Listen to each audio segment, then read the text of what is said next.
Exams में आए हुए हैं। ओके, तो हम वो देखते हैं। चलिए, तो सबसे पहले बात करते हैं। पहला क्वेश्चन है, आर्य समाज की स्थापना किसने की? आर्य समाज की स्थापना किसने की? रानाडे, दयानंद, दयानंद सरस्वती या स्वामी विवेकानंद? दयानंद सरस्वती, दयानंद। चलो, अगर बात करें कि निम्नलिखित समाज सुधारकों में उनके जन्म तिथि का कालक्रम के अनुसार व्यवस्थित कीजिए एवं नीचे दिए गए कूट की सहायता से उत्तर दीजिए। तो पहला है दयानंद सरस्वती। पहला क्या है? दयानंद सरस्वती।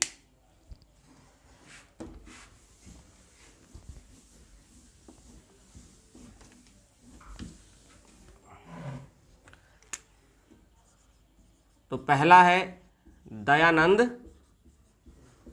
सरस्वती। दूसरे हैं देवेंद्रनाथ टैगोर। देवेंद्र नाथ टैगोर, इनके जन्म तिथि के अनुसार लगाना है। 1 2 3 4 कौन आएगा फिर? महादेव गोविंद रानाडे, महादेव गोविंद रानाडे और बाबा राघवदास। बाबा राघवदास। इन चारों का क्रम से लगाना है कि कौन सा क्रम पहले है। जैसे मान लो ये पहले नंबर पे है, ये दूसरे नंबर पे है, तीसरे और चौथे। तो कौन कौन से नंबर पे हैं ये?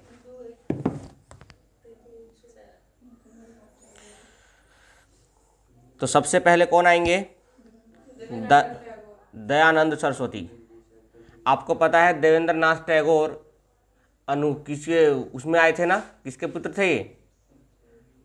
महर्षि द्वारिकानाथ टैगोर के पुत्र थे देवेंद्रनाथ टैगोर। तो द्वारकानाथ तो उस समय आए थे जब कौन थे? स्वामी,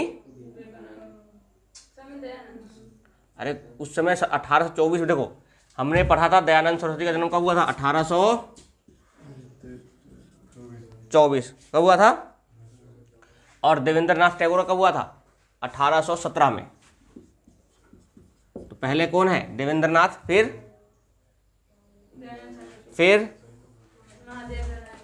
कब आए थे? इनका आया था 1842 में और इनका हुआ था 1896 में। तो बाबा राघवदास 1896। ये आपका ऑर्डर है, इनका ध्यान रखना है। जन्म तिथि लिखना चाहो लिख सकते हो, लिख लो जन्म तिथि भी। इनका था 12 फरवरी 1824। इनका था 15 मई 1817। 18 जनवरी 1842, यानी 18 जनवरी 1842 को गोविंद रानाडे का जन्म हुआ था। और 12 दिसंबर 1896 को बाबा राघवदास का जन्म हुआ था।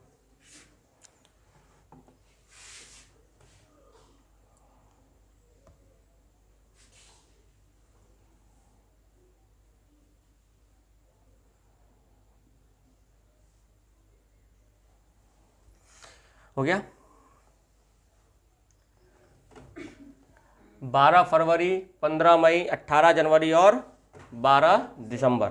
आगे लिखो, मतलब अगला क्वेश्चन है, पूना सार्वजनिक सभा की स्थापना की थी।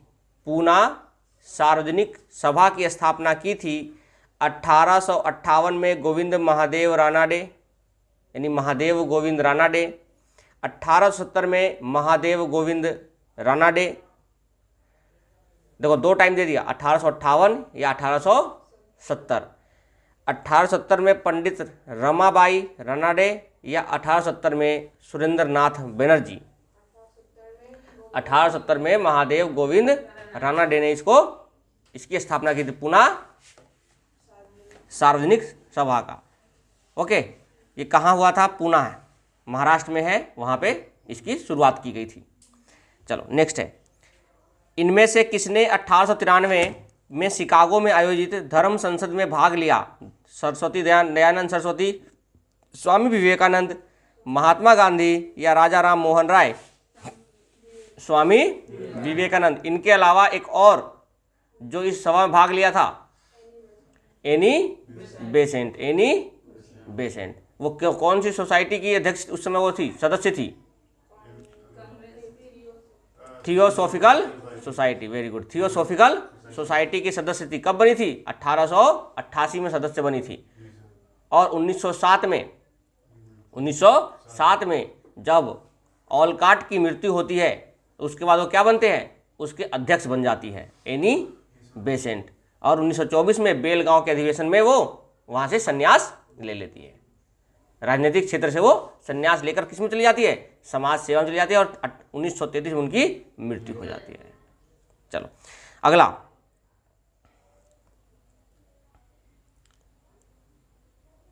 मोहम्मद कासिम ननौतवी का नाम जुड़ा है। मोहम्मद कासिम ननौतवी का नाम जुड़ा है अलीगढ़ आंदोलन से, देवबंद आंदोलन से, फरेदी आंदोलन से और त्यूमम आंदोलन से। तो मोहम्मद कासिम ननौतवी का नाम जुड़ा है देवबंद आंदोलन से। किसका? देवबंद आंदोलन से। लिख लो जल्दी से एक बार, देवबंद का लिखा था देवबंद, उसमें लिखो जल्दी से इसको। मोहम्मद कासिम लिख लो, स्टार लगा के लिखो, कहीं पे नीचे लिख लो, मोहम्मद कासिम ननौतवी। मोहम्मद कासिम ननौतवी।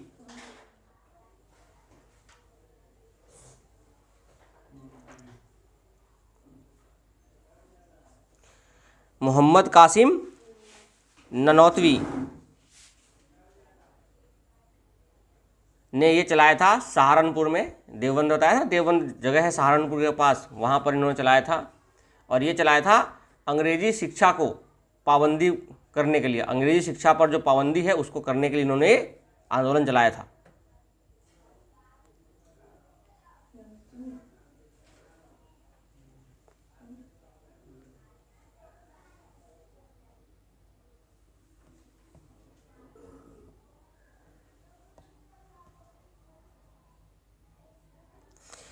राजा राम मोहन राय ने, अगला क्वेश्चन है, राजा राम मोहन राय ने सामाजिक धार्मिक विचारों का विरोध करने के लिए निम्नलिखित में से किसका प्रकाशन शुरू किया? तो उन्होंने एक तो किया था किसका? संवाद कौमुदी का, लेकिन ऑप्शन में नहीं है। हेराल्ड, चंद्रिका, ओरिएंटल स्टार, जामे जमशीद। चंद्रिका। क्या है? चंद्रिका। आगे देखो, 1830 में धर्म सभा की स्थापना किसने की थी? 1830 में धर्म सभा की स्थापना किसने की थी? मृत्युंजय विद्यालंकर, द्वारकानाथ टैगोर, देवेंद्रनाथ टैगोर या राधाकांत देव?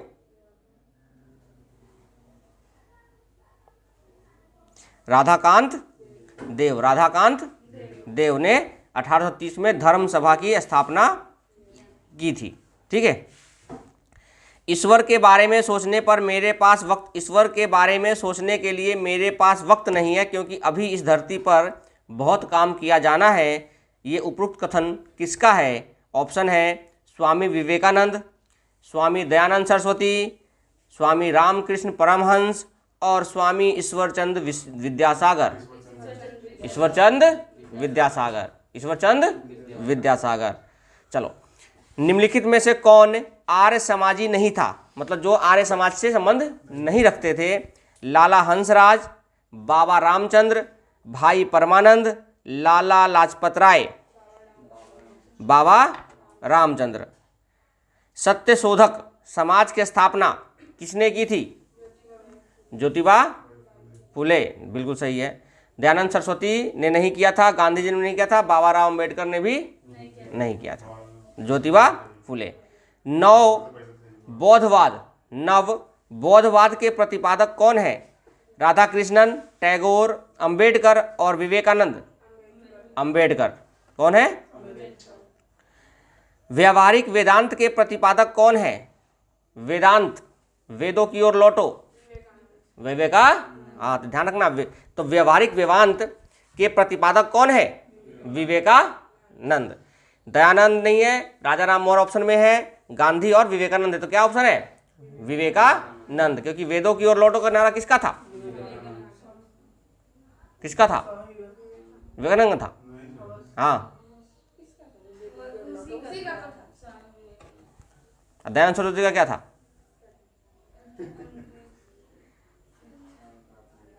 दयानंद सरस्वती का क्या था? आर्य समाज और ब्रह्म समाज में क्या डिफरेंस था?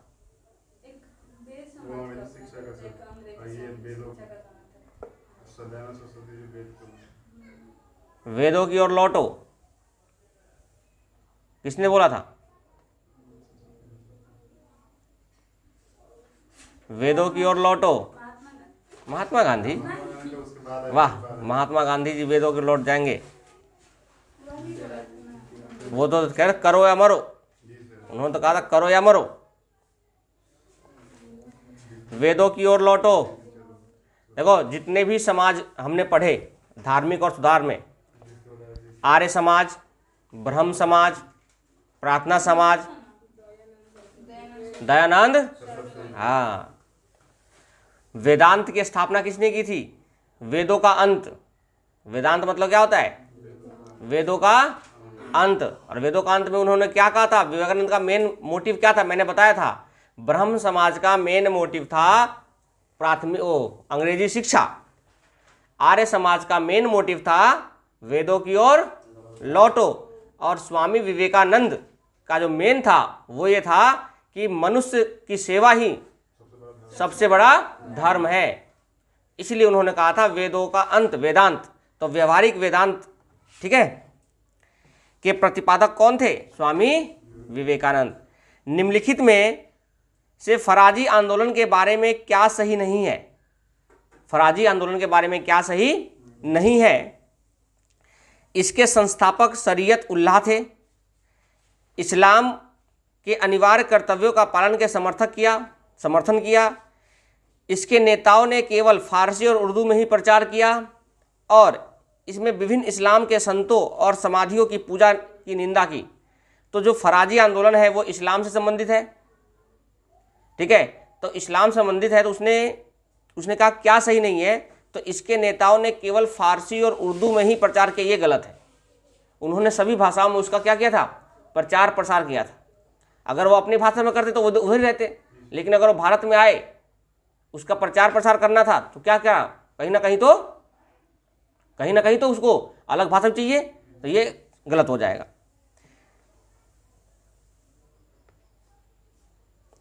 वरकारी संप्रदाय के मुख्य पीठ अवस्थित है।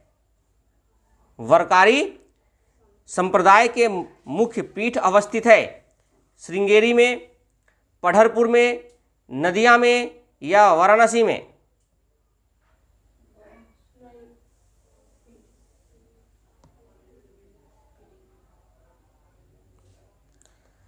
पढ़रपुर कहाँ है?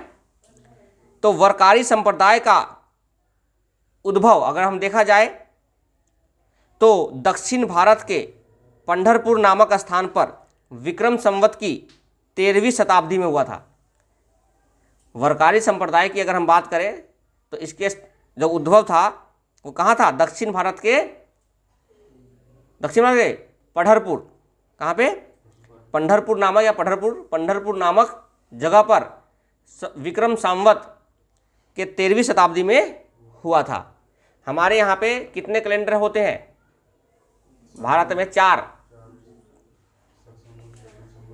शक, विक्रम और हिजरी और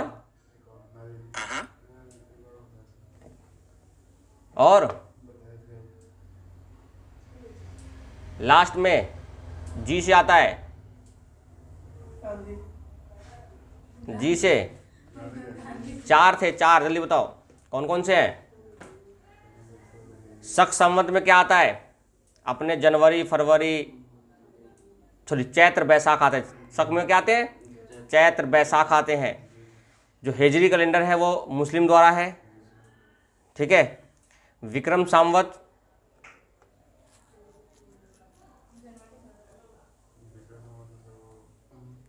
संवत आपने शुक्ल पक्ष कृष्ण पक्ष सुना है?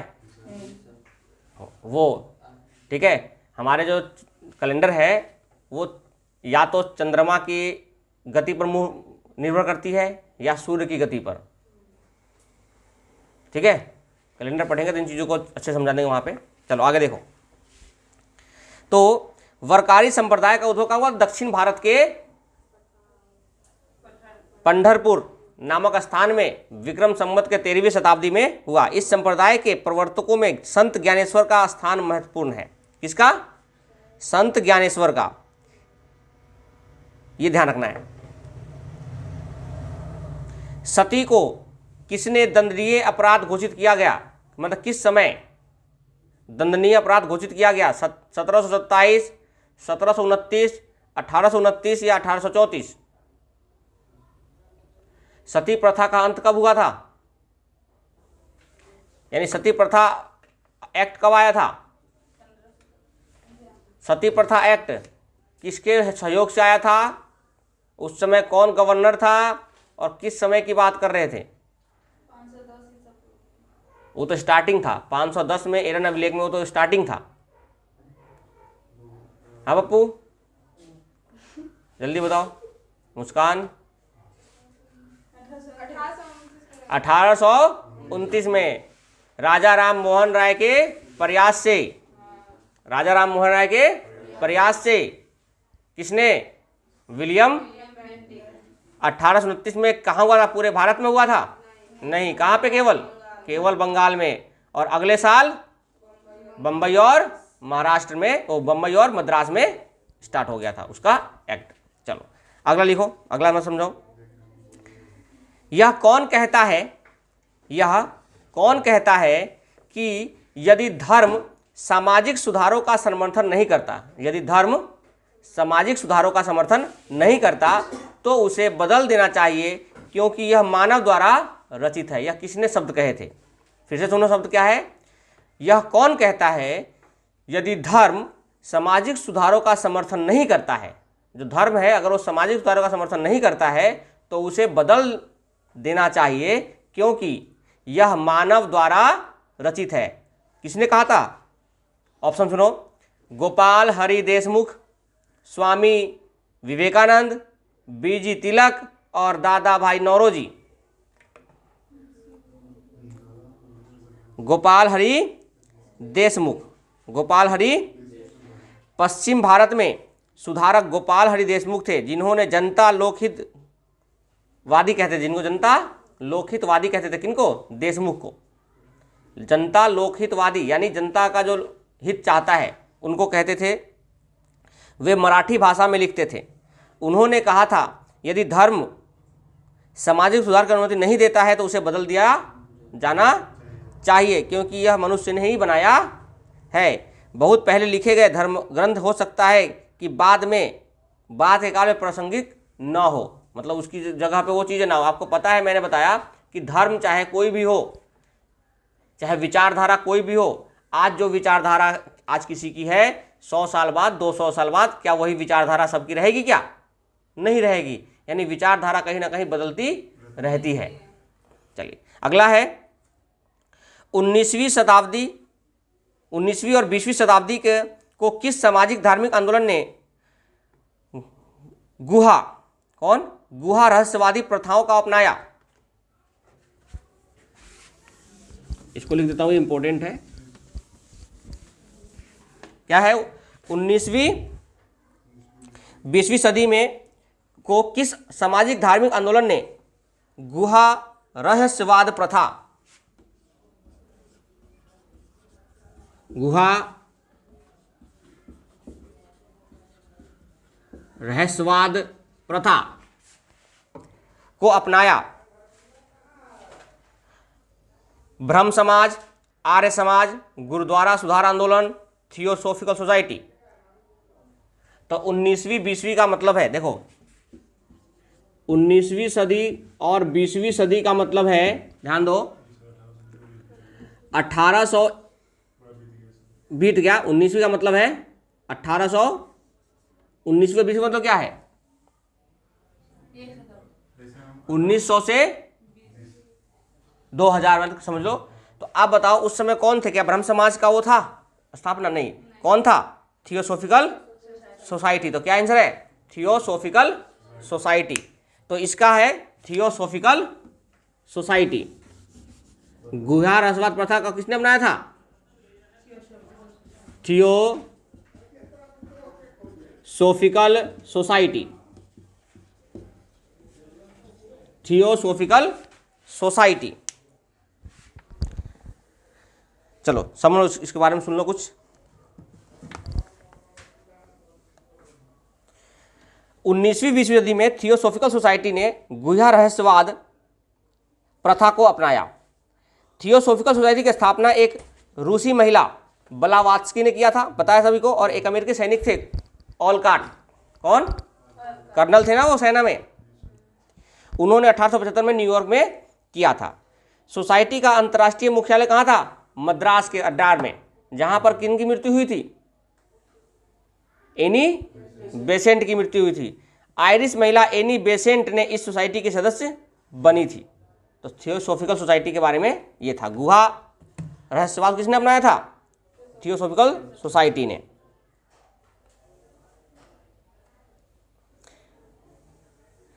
निम्नलिखित को ध्यान से पढ़िए। पहला प्रश्न है, पहला, ब्रह्म समाज एक ईश्वरवाद का समर्थन करता था। ब्रह्म समाज एक ईश्वरवाद का, यानी एक ईश्वर है, इसमें समर्थन करता था। आर्य समाज ने शिक्षा के विकास में योगदान दिया, दूसरा कथन है।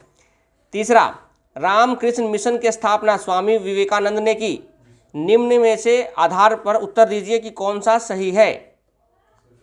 ऑप्शन है 1, 2 और 3 सही है, 1 एवं 2 सही है, 1 एवं 3 सही है, और 2 और 3 सही है। तीनों कथन देखता हूं, पहले तीनों कथन कौन कौन से हैं लिख देता हूं यहां पर, देखो ध्यान से। पहला,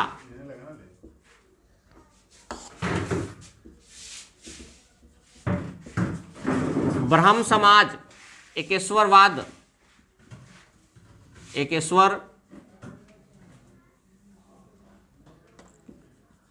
ईश्वरवाद।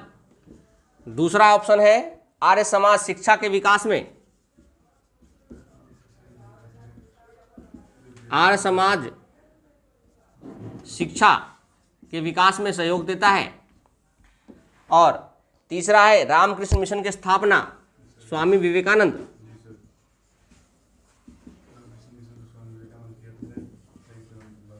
स्वामी, तो आपको पता है ये तो सही है, यानी तीसरा तो सही है। ब्रह्म समाज एक ईश्वरवाद को कहता था और आर्य समाज ने शिक्षा पर बल दिया था। क्यों नहीं दिया शिक्षा पर? इसने कोई ये थोड़ी कहा है कि अंग्रेजी शिक्षा और वैदिक शिक्षा, वह शिक्षा पर तो बल दिया है। अगर वो कहता अंग्रेजी या इसके अंदर अंग्रेजी या वैदिक, तो हम यहाँ पर थोड़ा सा उस चीज़ को गलत और सही करने के लिए हम थोड़ा सोचना पड़ता। लेकिन यहाँ पर सिंपल क्या दिया? कौन सी शिक्षा है इसके बारे में नहीं पता, तो शिक्षा पे कहीं ना कहीं तो बल दिया था उसने। तो ये तीनों के तीनों क्या है? सही है। आगे है, वेदों की ओर चलो का नारा किसने दिया था? स्वामी दयानंद सरस्वती। दयानंद सरस्वती। वेदों की ओर लौटो किसने चला था? दयानंद। निम्न में से किसने कहा था अच्छा शासन स्वशासन का स्थान पत्र नहीं है? अच्छा शासन स्वशासन का स्थानापत्र नहीं है।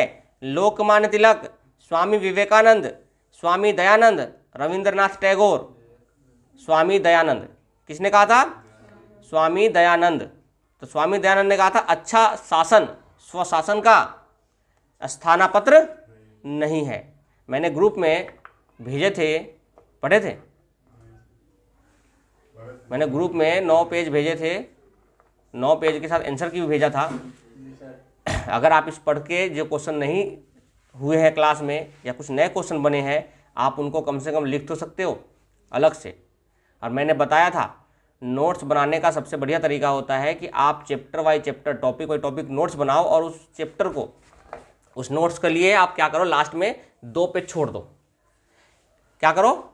2 पेज छोड़ दो, क्योंकि आप जब एग्जाम देने जाओगे या एग्जाम के लिए कुछ पढ़ोगे ना, तो आपको उससे संबंधित और भी नए नए प्रश्न आपको मिलेंगे। उससे संबंधित आपको और नए नए प्रश्न मिलेंगे। तो आप उस जगह पर जब छोड़े रहोगे तभी ना उस जगह पे लिख सकते हो। अगर हम जगह नहीं छोड़ेंगे तो वो फिर क्या हो जाए, छोटा छोटा घिच पिच हो जाएगा वो।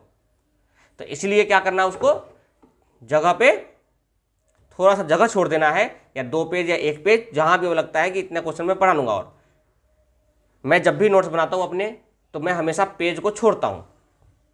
क्यों छोड़ता हूं? मुझे पता है कि इसमें और भी क्वेश्चन ऐड हो सकते हैं। मान लीजिए कुछ मुझे स्पेशल क्वेश्चन लिखने हैं या कोई और चीज़ लिखना है इसके बारे में, तो मैं उस पेज में लिख सकता हूँ। ठीक है, तो जब भी नोट्स बनाते हो आप भी, तो 1 पेज को छोड़ दिया करो, ताकि नए नए क्वेश्चन लिखने का जगह हमें मिले। नहीं तो अगर उस जगह उस टॉपिक को कहीं और लिखोगे तो फिर मिलने वाला नहीं है। इसीलिए जो टॉपिक जहाँ पे है उस टॉपिक को वहीं पर ख़त्म करो। अगर हम धार्मिक पढ़ रहे हैं तो धार्मिक जो चीज़ें मिल रहा है, धार्मिक के बाद में 5-10 पेज छोड़ दो, और धार्मिक जो नए नए क्वेश्चन बन रहे हैं उनको वहाँ लिखो।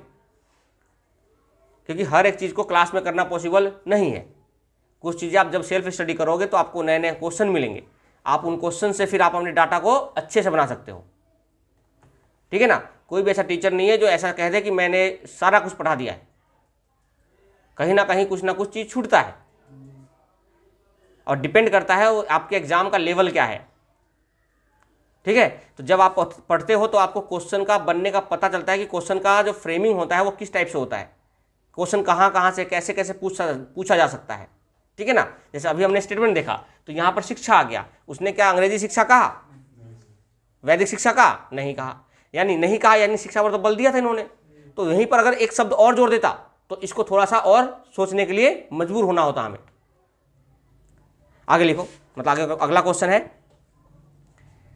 निम्न में से किस व्यक्ति ने सर्वप्रथम स्वराज शब्द का प्रयोग किया और हिंदी को राष्ट्रभाषा माना?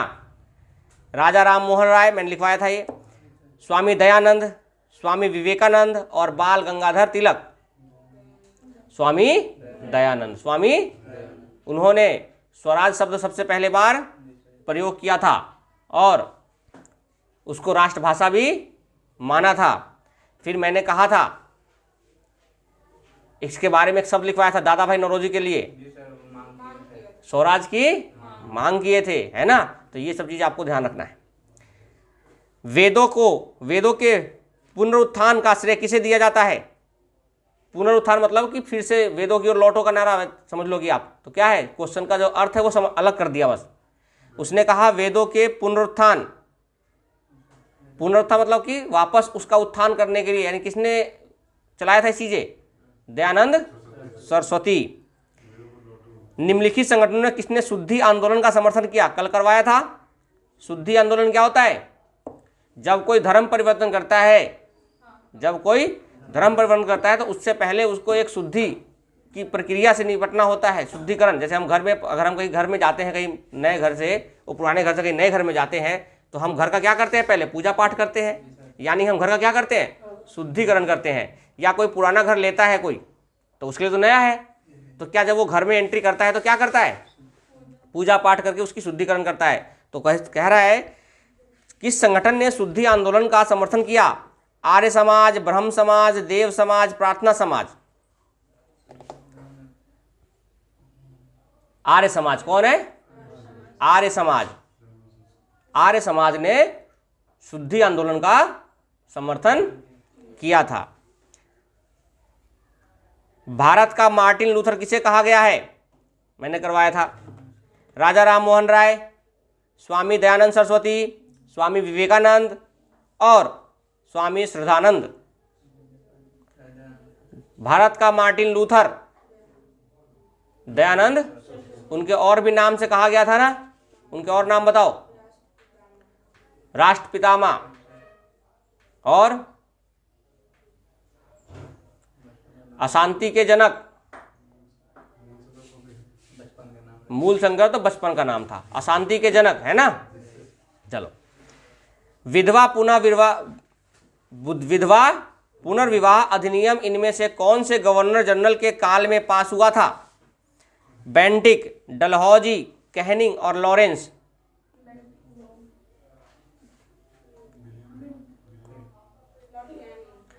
लॉर्ड कैनिंग नहीं, लॉर्ड कैनिंग है और डलहौजी मैंने बताया था दो, डलहौजी और कैनिंग दो बताए थे। हजारों लोगों के समर्थन से पत्र किसको सौंपा था? डलहौजी को।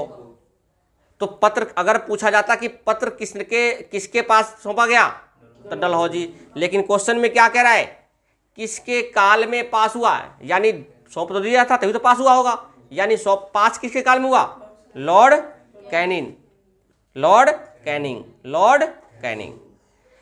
विधवा विवाह अधिनियम द्वारा विधवा विवाह के वैधानिक अनुमति किस वर्ष मिली थी, 1853, 54, 55, 56। 1856 में, क्योंकि 56 में ही तो है ना डलहौजी चले गए थे और कौन आया था, लॉर्ड कैनिंग आए थे। सत्यार्थ प्रकाश की रचना किसने की थी, सत्यार्थ प्रकाश, दयानंद सरस्वती। आर्य समाज की स्थापना का किस वर्ष हुआ था, आर्य समाज की स्थापना किस वर्ष हुआ था, 65, 75, 70, 80। 75 में, कब आर्य समाज की स्थापना कब हुआ था, और थियोसॉफिकल सोसाइटी की स्थापना कब हुआ था, 75 में ही हुआ था। ठीक है, और भारत में उसका मुख्यालय कब बना था, 77 में। और मद्रास में अंतर्राष्ट्रीय मुख्यालय कब बना था, 79 में। और 88 में कौन बनी थी, एनी बेसेंट उसकी अध्यक्ष सदस्य बनी थी। और उसी सदस्य की वजह से धर्म सम्मेलन में भाग लिया था, कब, 1893 में। 1907 में जब वो भारत आई थी, 1893 में जब भाग लिया था तो 94 में भारत आई, और उसी समय 97 में होम रूल लीग की स्थापना की थी। कहाँ पे, पूना में। मैंने बताया था पूना में भारत में 2 होम रूल लीग चलाए जी। किसमें, हाँ तो ऑप्शन में नहीं है ना, 65 है, 70 है, 75 और 80 है। 76 कहाँ है, तो 75 लगाओगे ना, छोड़ देना है। दयानंद सरस्वती द्वारा स्थापित है ब्रह्म समाज, आर्य समाज, प्रार्थना समाज या वेद समाज, आर्य समाज। वेद समाज क्यों हो जाएगा, चलो। निम्नलिखित में से किसने बहु विवाह नामक पुस्तक लिखी, राजा राम मोहन राय, पंडित रमाबाई, रविंद्रनाथ टैगोर और ईश्वरचंद्र विद्यासागर। ये क्वेश्चन लिख लो, मैंने नहीं करवाया था। ईश्वरचंद्र लिख लो, ये क्वेश्चन लिखवाया था बहु विवाह का, मेरे को ध्यान नहीं है। ईश्वरचंद्र विद्यासागर ने बहु विवाह नामक पुस्तक लिखा था। नहीं, ये नहीं करते हैं अपने, वो थे कौन, केशवचंद्र सेन। केशवचंद्र सेन ने ही अपने लगाया था कि 14 साल लड़की की उम्र होनी चाहिए, लेकिन अब उम्र कर देते हैं 13 साल में। ठीक है, चलो। किसके प्रयत्नों का फल है कि हिंदू विधवा पुनर्विवाह अधिनियम, हिंदू विंडोज रीमैरिज एक्ट पारित हुआ। विधवा पुनर्विवाह किसके समर्थन से, किसके प्रयत्न से पारित हुआ था, तो ईश्वरचंद्र विद्यासागर, ईश्वरचंद्र विद्यासागर। देखो, बहु विवाह यानी विधवा पुनर्विवाह, बहु विवाह मतलब कि बहुत ज्यादा शादी, बहु मतलब कि बहुत। ठीक है, सती प्रथा पर पाबंदी किसने लगाई, William Bentinck, Lord Canning, Lord Curzon, Warren Hasting. अरे पाबंदी किसने लगाई सती प्रथा पर, Lord William Bentinck, Lord William Bentinck. Brahmo Samaj की स्थापना की, राजा राम। निम्नलिखित पर विचार कीजिए, कलकत्ता यूनिटेरियन कमेटी। लिख देता हूं इसको, बताना कौन सा सही है कौन सा गलत है। लिखो, Calcutta Unitarian committee, Calcutta Unitarian committee. दूसरा है टेबरनेकल ऑफ न्यू डिस्पेंसन। लिखो, टेबरनेकल ऑफ न्यू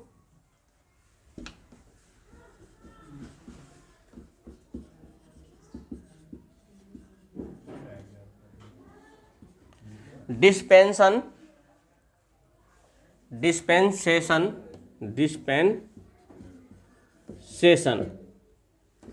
तीसरा है Indian reform association.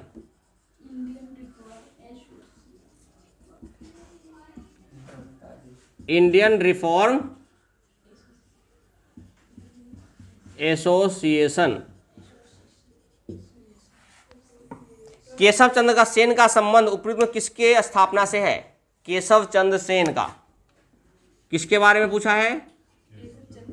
Keshab Chandra Sen के बारे में पूछा है कि इनका किससे संबंधित है।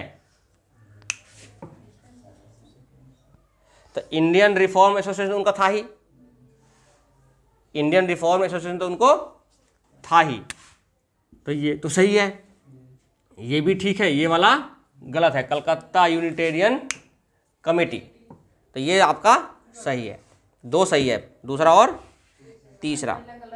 हाँ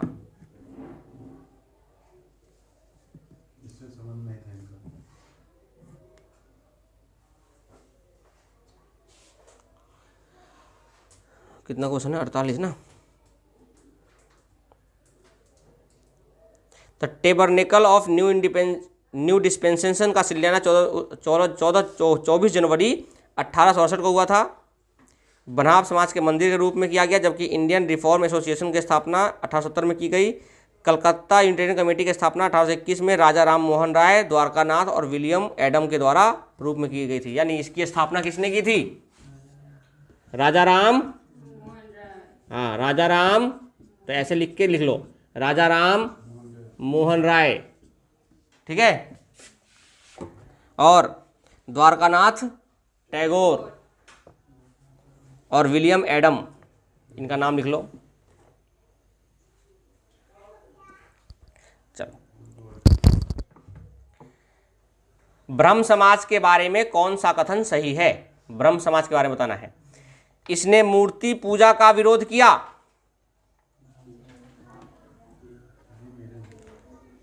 बोलो, किया कि नहीं किया? किया था, तभी ना घर में अगर पूजा हो रहा था तो इन्होंने मूर्ति पूजा का खंडन किया था इन्होंने, ठीक है, तो ये सही है। धार्मिक ग्रंथों की व्याख्या के लिए इन्होंने पुरोहित वर्ग को अस्वीकारा।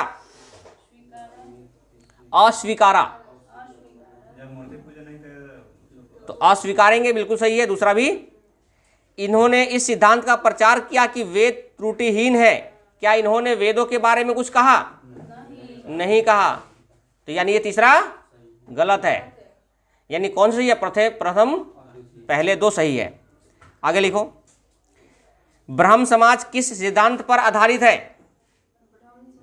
हाँ, ब्रह्म समाज किस सिद्धांत पर आधारित है? ऑप्शन सुनो, एकेश्वरवाद, बहुईश्वरवाद, अनीश्वरवाद या अद्वैतवाद? एकेश्वरवाद पे। राजा राम मोहन राय को राजा की उपाधि किसने दी थी? क्यों दिया था? हाँ, क्यों दिया था? क्यों दिया था? मैंने बताया था। नहीं, वो तो 12 भाषा तो अलग था। राजा राम मोहन राय इतने प्रचलित हो चुके थे कि अकबर को लगा कि मेरा जो पेंशन है, अब राजा राम मोहन राय ही बढ़वा सकते हैं, दिलवा सकते हैं, ये सब चीज़ें, ठीक है। तो इन्होंने राजा राम मोहन राय को लंदन भेजा था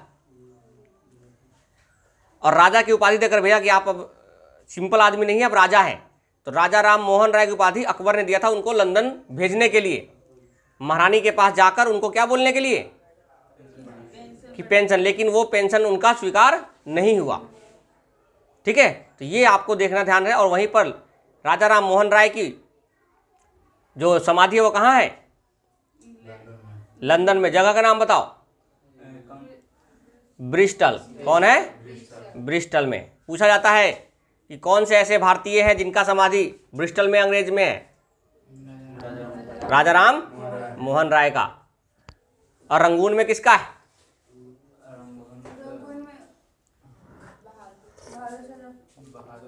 बहादुर शाह जफर का। चलो, निम्न महापुरुषों में से कौन भारतीय जागृति के जनक कहलाता है? मतलब भारत के पुनर्जागरण का जनक मैंने लिखवाया था।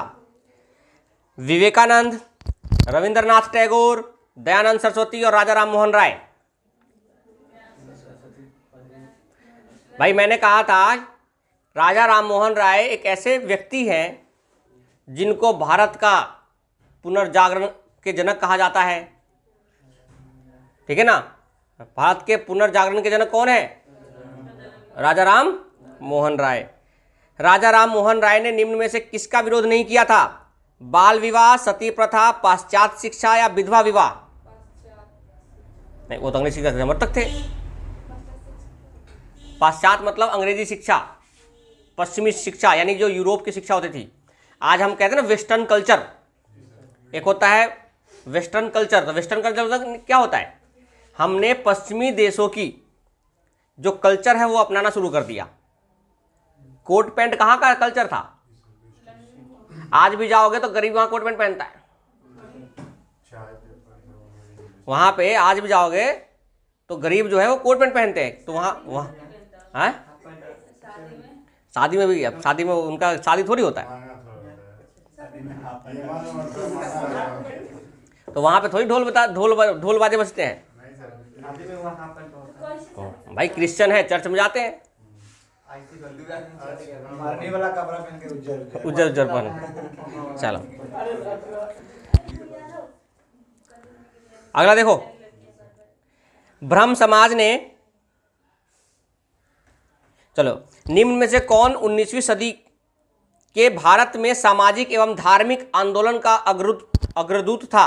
राजा राम मोहन राय, दयानंद सरस्वती, विवेकानंद और अरविंदो घोष। अब देखो क्वेश्चन को थोड़ा चेंज कर दिया पूछने का। क्या चेंज कर दिया? उसने कहा कि आधुनिक भारत के जनक कौन है? राजा राम मोहन राय। इसने क्वेश्चन को चेंज कर दिया, भारत में सामाजिक एवं आर्थिक आंदोलन का अग्रदूत कौन है? तो ये भी लिखवाया था, राजा राम मोहन राय ही हैं। भारतीय पुनर्जागरण के पिता कौन है? राजा राम। भारतीय राष्ट्रवाद के पैगंबर किसे माना जाता है? क्वेश्चन का तरीका है, बार बार पूछा जा रहा है क्वेश्चन सब। भारतीय राष्ट्रवाद के पैगंबर किसे माना जाता है? राजा राम मोहन राय निकालो और उसमें लिखो ये बात, राष्ट्रवाद का, भारतीय राष्ट्रवाद का पैगंबर, भारतीय राष्ट्रवाद का पैगंबर किसे माना जाता है? राजा राम। देखो अब राजा राम मोहन राय के बारे में एक शब्द के कितने क्वेश्चन बना दिए। तो भारतीय राष्ट्रवाद का पैगंबर,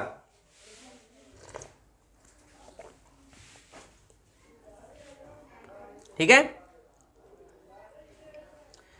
राजा राम मोहन राय द्वारा ब्रह्म समाज की स्थापना की गई 1816, 1820, 1828, 1830।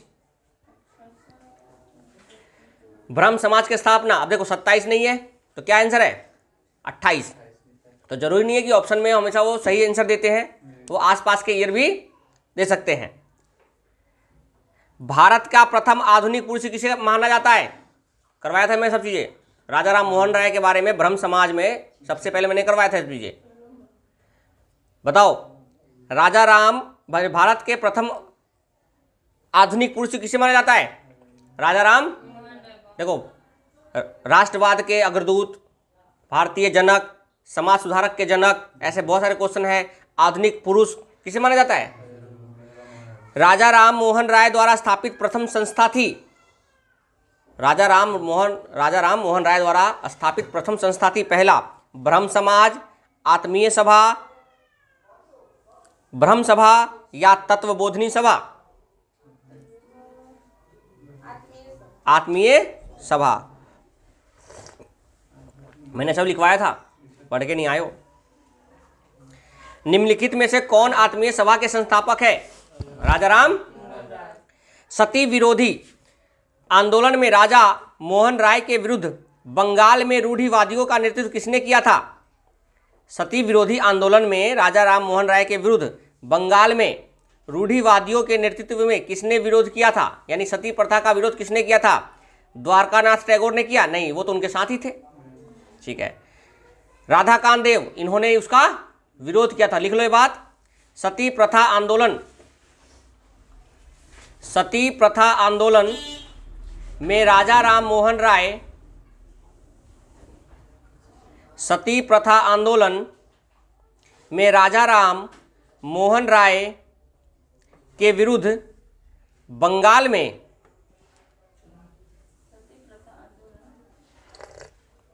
सती प्रथा आंदोलन,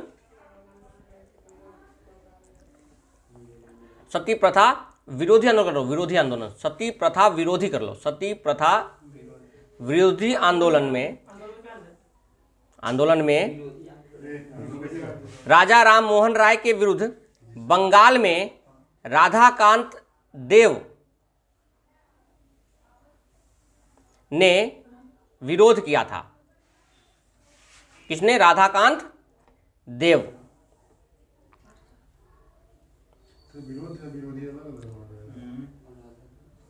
विरोधी आंदोलन मतलब एक आंदोलन चला विरोध के उपलक्ष्य में, लेकिन किसने किया था? राधाकांत देव ने। चलो अगला क्वेश्चन सुनो। सामाजिक और धार्मिक सुधार आंदोलन का प्रारंभ किस क्षेत्र से हुआ? अब देखो क्षेत्र के पूछ लिया, बिहार, उड़ीसा, बंगाल, मद्रास। ब्रह्म समाज की स्थापना कहाँ हुई थी? मद्रास में। ब्रह्म समाज राजा राम मोहन राय कहाँ के थे? कलकत्ता के।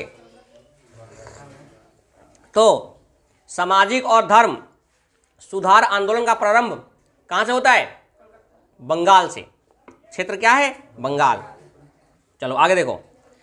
निम्नलिखित में किस समाज सुधारक ने 1826 में जूरी अधिनियम का घोर विरोध किया था? जूरी अधिनियम होता है, जूरी होता है क्या? जो न्याय होते हैं, न्याय उनका एक समूह, जूरी। तो किसका जिन्होंने किसका विरोध किया था? तो वो थे राजा राम, क्योंकि 1826 में राजा राम मोहन राय ब्रह्म समाज में सबसे ज्यादा प्रचलित व्यक्ति थे। ठीक है, अगला लिखो, अगला देखो। निम्न में से किसे राजा राम मोहन राय के धार्मिक सामाजिक विचारों के विरोध में प्रारंभ किया गया था? दिग्दर्शन, संवाद कौमुदी, समाचार चंद्रिका और बंगाल गजट। देखो ध्यान सुनो। निम्न में से किसे राजा राम मोहन राय के धार्मिक और सामाजिक विचारों के विरोध में प्रारंभ किया गया था? देखो राजा राम मोहन राय जो अपनी पत्रिका लिखते थे वो था संवाद कौमुदी, बंगला भाषा में, जिसमें वो समाज की कुरीतियों का वर्णन किया करते थे, पर ठीक है, छापते थे, छपवाते थे। लेकिन उनके विरोध में जो चंद्रिका पत्रिका है, कौन? तो चंद्रिका पत्रिका जो है उनके विरोध में चलता था। तो क्या है? समाचार चंद्रिका। तो उनके सामाजिक और धार्मिक के विरोध में कौन सा पत्र प्रारंभ किया गया था? चंद्रिका। लिख लो ये बात कहीं पे, जहां संवाद कौमुदी लिखा हुआ है या अलग से लाइन लिख लो। राजा राम मोहन राय के धार्मिक और सामाजिक विचारों के विरोध में राजा राम मोहन राय के धार्मिक एवं सामाजिक विचारों के विरोध में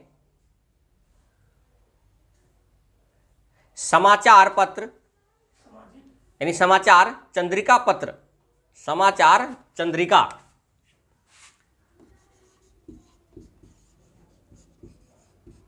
समाचार चंद्रिका की शुरुआत की गई थी।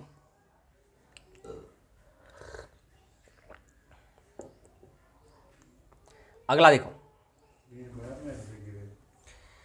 किसने 1873 में सत्य शोधक समाज, लिख लो, सत्य शोधक समाज की स्थापना किसने की? सत्य शोधक समाज की स्थापना किसने की? कब नहीं, किसने की? तो आंसर लिख लो, ज्योतिबा फुले, ज्योतिबा फुले, ज्योतिबा फुले ने सत्य शोधक समाज किसका? हाँ वही है, हाँ नहीं ये नहीं, सत्य शोधक समाज। अगला क्वेश्चन आएगा। सत्य शोधक समाज। अब क्वेश्चन अगला बनता है इससे, सत्य शोधक समाज ने संगठित किया, सत्य शोधक समाज ने संगठित किया बिहार में आदिवासियों के उन्नयन का एक आंदोलन, दूसरा गुजरात में मंदिर प्रवेश का एक आंदोलन है, या महाराष्ट्र में एक जाति विरोधी आंदोलन है। तो याद रखना, ये ज्योतिबा फुले जो सत्य शोधक समाज है ये एक जाति, निम्न जाति के ऊपर है, यानी महाराष्ट्र। ज्योतिबा फुले कहाँ से थी? महाराष्ट्र, यानी महाराष्ट्र में जाति विरोध इन्होंने किया था, जाति विरोध आंदोलन। पिछड़े वर्गों का उत्थान किसका मुख्य कार्यक्रम था? मतलब पिछड़े वर्ग का, प्रार्थना समाज, आर्य समाज, रामकृष्ण मिशन या सत्य शोधक समाज? तो सत्य शोधक समाज जो है वो पिछड़े वर्ग को आगे बढ़ाने के लिए आंदोलन था एक, ठीक है, महाराष्ट्र का। ज्योतिबा फुले द्वारा किस संगठन की स्थापना की गई? सत्य शोधक। भारत में नारी आंदोलन इनकी प्रेरणा से आरंभ हुआ, नारी आंदोलन इनकी प्रेरणा से, ज्योतिबा फुले की प्रेरणा से नारी आंदोलन प्रारंभ हुआ। ठीक है, लिखो जल्दी से। सत्य शोधक आंदोलन चलाया था, किसने चलाया था? ज्योतिबा फुले। निम्नलिखित में किसने एशियाटिक सोसाइटी ऑफ बंगाल की स्थापना की? लिखवाया था ये विलियम जोन्स, लिखवाया था विलियम जोन्स ने एशियाटिक सोसाइटी ऑफ बंगाल की स्थापना की थी। किसने? विलियम जोन्स ने।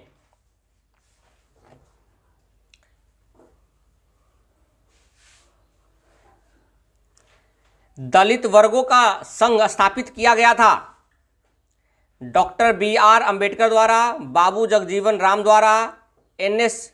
काजरोलकर द्वारा या महात्मा ज्योतिबा फुले द्वारा? बी.आर. अंबेडकर द्वारा। दलित वर्गों का संघ, दलित वर्गों का संघ वो समाज था, ये क्या है? संघ। तो संघ किसने बनाया था? डॉक्टर भीमराव अंबेडकर। लिख लो ये बात। दलित वर्गों का संघ, दलित वर्गों का संघ स्थापित किया गया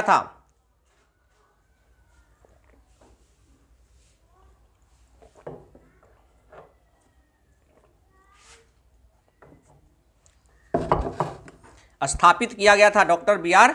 अंबेडकर द्वारा।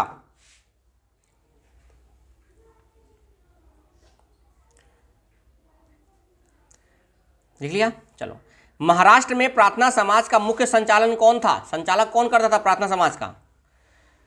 आर.जी. भंडाकर, एम.जी. रानाडे, पंडित रमाबाई, गोपाल अगरकर। प्रार्थना समाज की स्थापना किसने की थी? रानाडे। संचालक, स्थापना नहीं, संचालक पूछ रहा है, संचालक रानाडे। कौन है? रानाडे। संस्थापक अलग है, संचालक अलग होता है। संचालक समझते हो क्या होता है? जो चलाने वाला होता है। स्थापन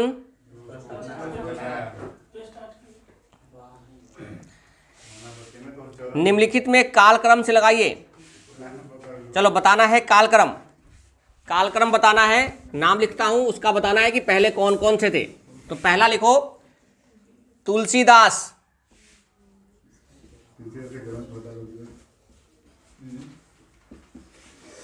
तुलसीदास। दूसरा है राजा राम मोहन राय, राजा राम मोहन राय। तीसरा है स्वामी विवेकानंद,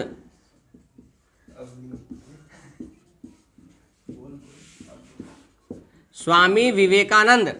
और चौथा है दयानंद सरस्वती।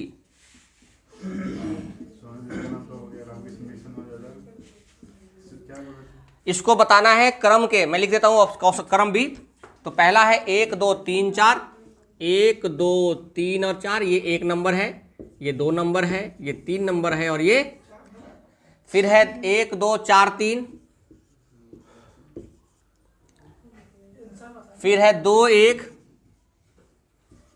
3 4 और 2 3 4 1। देखो ऐसे सवालों को करने का तरीका बताऊंगा कैसे कर जाता है। जब ऐसे सवाल आते हैं ना तो इनको करने का तरीका बताता हूँ। देखो इसमें से आपको थोड़ा सा भूल गए होंगे मान लो, तो आपको पता है तुलसीदास सबसे पहले आए थे, तो कौन सा ऑप्शन है जो पहले दो है? पहला एक बार होगा एन दो, यानी ये दोनों क्या हो गए। अब देखो 1 2 तुलसीदास राजा राम मोहन राय तो सही है। अब बताओ विवेकानंद पहले या सरस्वती? पहले दयानंद आर्य समाज से ना 1824 में इनका जन्म हुआ था, इनका बाद में हुआ क्योंकि इनका 1800 हाँ 1 2 4 और 3, क्योंकि दयाराम सरस्वती पहले हुए थे। सॉरी दयाराम और स्वामी दयानंद सरस्वती जो है उनका जन्म पहले हुआ था। चलो, बाल विवाह को नियंत्रित करने हेतु 1872 में सिविल मैरिज एक्ट में लड़कियों की विवाह की न्यूनतम आयु निर्धारित की गई थी। 14 वर्ष, 16 वर्ष, 18 वर्ष, उपयुक्त में से कोई नहीं। 14 वर्ष। कितना? मैरिज एक्ट में 14 वर्ष किया गया था। एक व्यक्ति थे जिन्होंने उसकी उम्र 13 वर्ष करवाई थी, 12 वर्ष, और फिर उसके बाद फिर 14 वर्ष करवाया।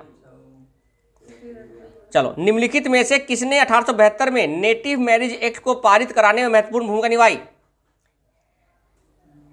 1872 में केशव चंद्र सेन। केशव चंद्र सेन। महाराष्ट्र में प्रार्थना समाज किसके नेतृत्व में स्थापित किया गया? ऑप्शन सुनो, केशव चंद्र सेन, लोकहितवादी, शिवनाथ शास्त्री, देवेंद्रनाथ टैगोर। केशव चंद्र सेन। आपको पता है ना, वेद समाज और प्रार्थना समाज। वेद समाज को दक्षिण भारत का ब्रह्म समाज कहा जाता है, और वेद समाज की स्थापना जब केशव चंद्र सेन निकले थे भ्रमण पे, तो वो मद्रास गए थे दक्षिण भारत में, जहाँ पे वहाँ उन्होंने वेद समाज की स्थापना की।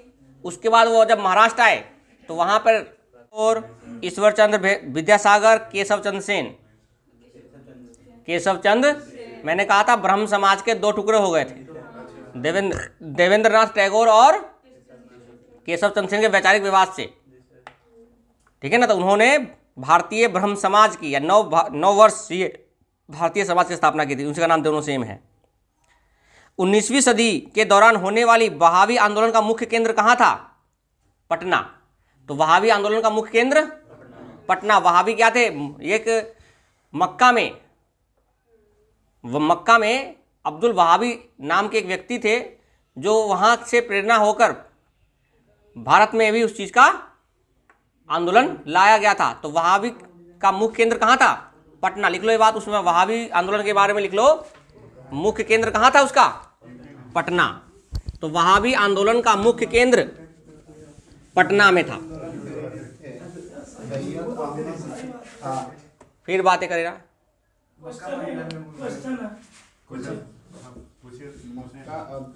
वहाबी आंदोलन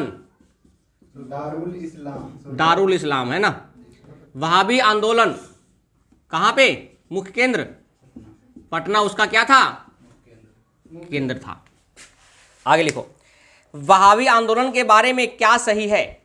वहाबी आंदोलन के बारे में क्या सही है? यह पाश्चात्य प्रभावों के विरुद्ध प्रतिक्रिया थी।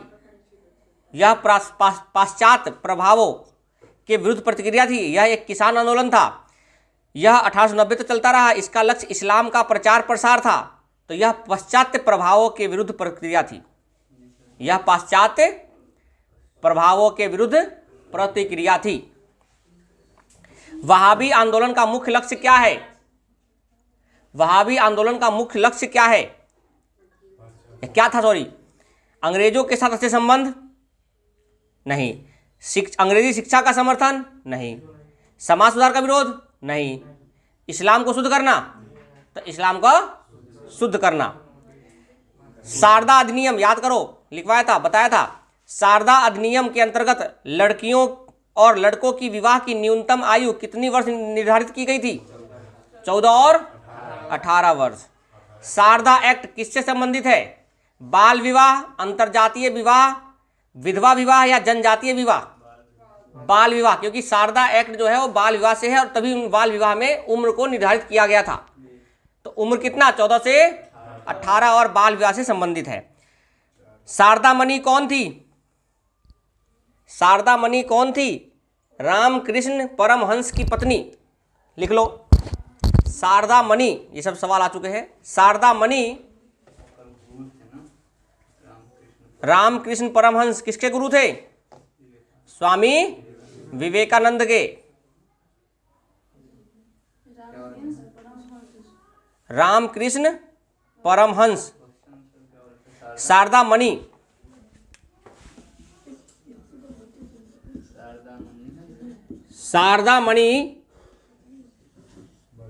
पत्नी थी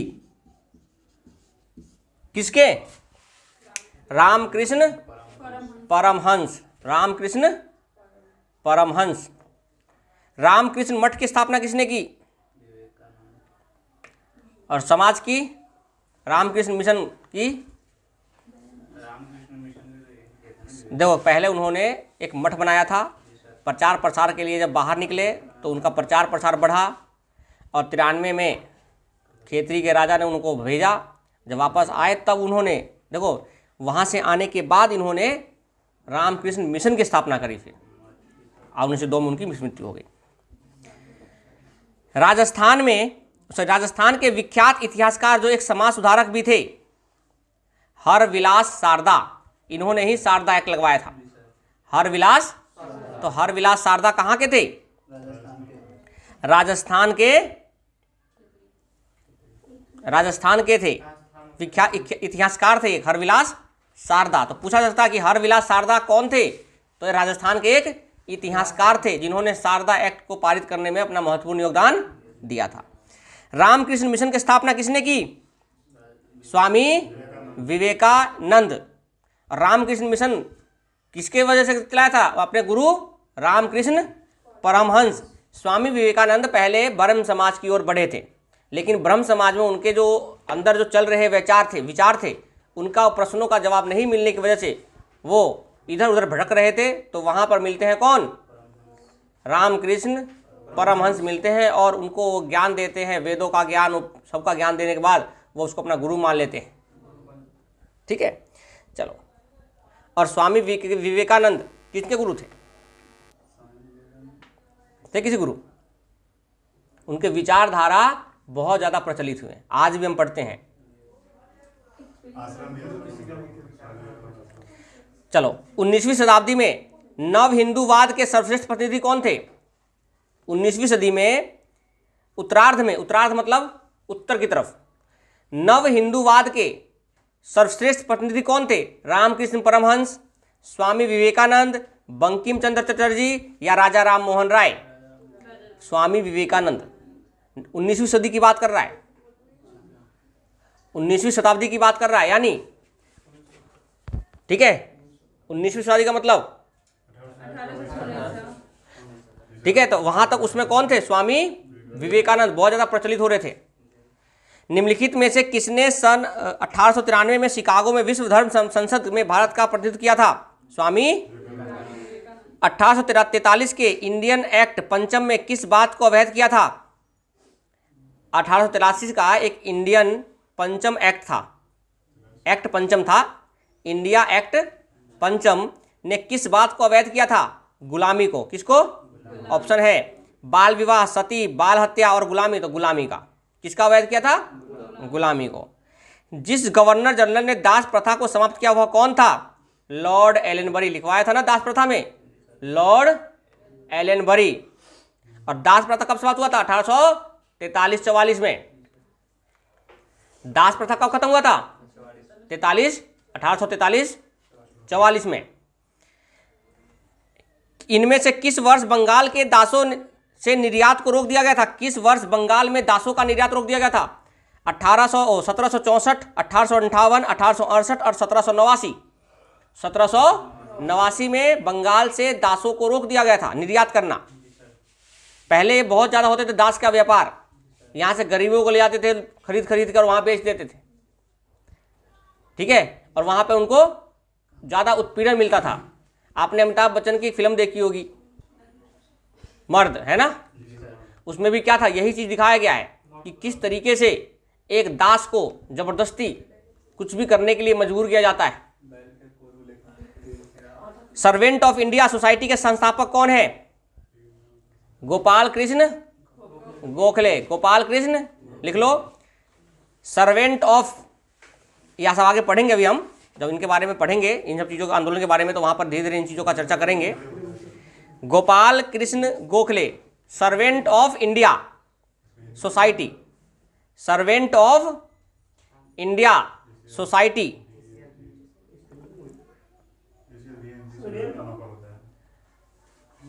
सर्वेंट ऑफ इंडिया सोसाइटी के संस्थापक कौन है? गोपाल कृष्ण गोखले।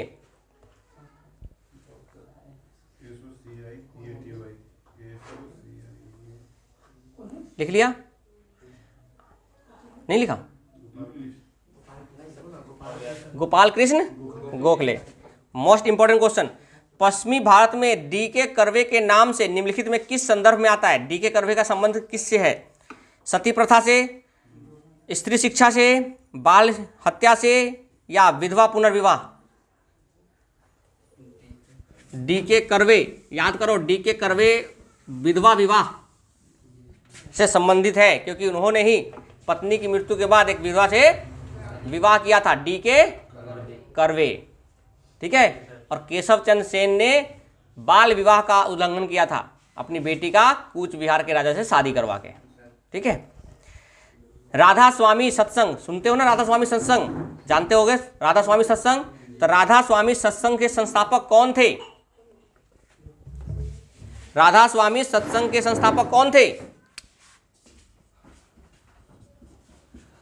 राधा स्वामी सत्संग के संस्थापक कौन थे?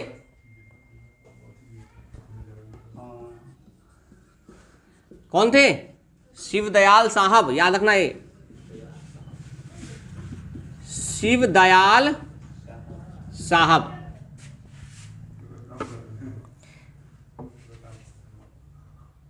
आगरा में स्थित दयाल बाग का संबंध किससे है? अब देखो, शिव दयाल है यानी राधा स्वामी पंथ से, राधा स्वामी पंथ से आगरा में स्थित दयाल बाग, आगरा में स्थित है एक दयाल बाग, वो किससे संबंधित है? राधा स्वामी पंथ से, राधा स्वामी पंथ से। राधा स्वामी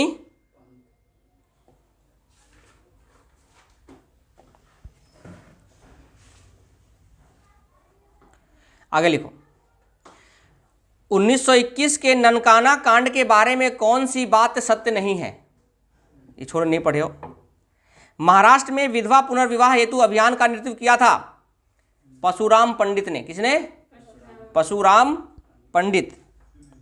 महाराष्ट्र में विधवा विवाह का पुनर्विवाह का अभियान किसने नेतृत्व किया था?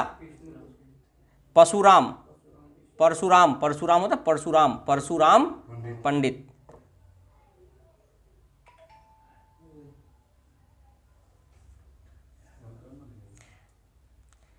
किसके द्वारा मंदिरों में प्रवेश के अधिकार पर प्रस्तुति के कारण 1899 में तिरुनेलवली में भयंकर दंगे हुए थे? पुलैया, पुलैया द्वारा, तमिलनाडु में, साउथ में। किसने कहा था या किसने कहा है कि यदि भगवान अस्पृश्यता को सहन करते हैं तो मैं उन्हें कभी भगवान नहीं मानूंगा? लिख लो ये बात, ये वचन है, किसी के कथन है, लिखो। यदि भगवान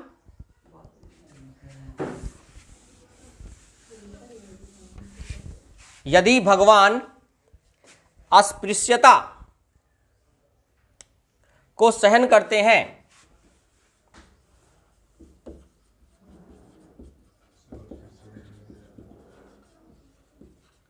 यदि भगवान अस्पृश्यता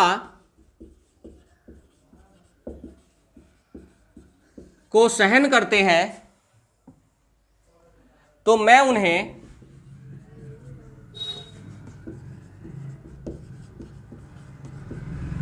मैं उन्हें कभी भगवान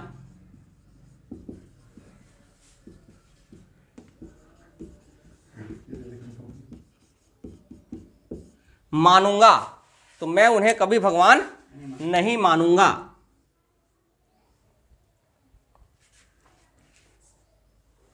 मानूंगा यहां लगेगा ना चंद्रबिंदी। किसने कहे थे ये? बाल गंगाधर तिलक। तो लिख लो बाल गंगाधर तिलक के ये कथन है।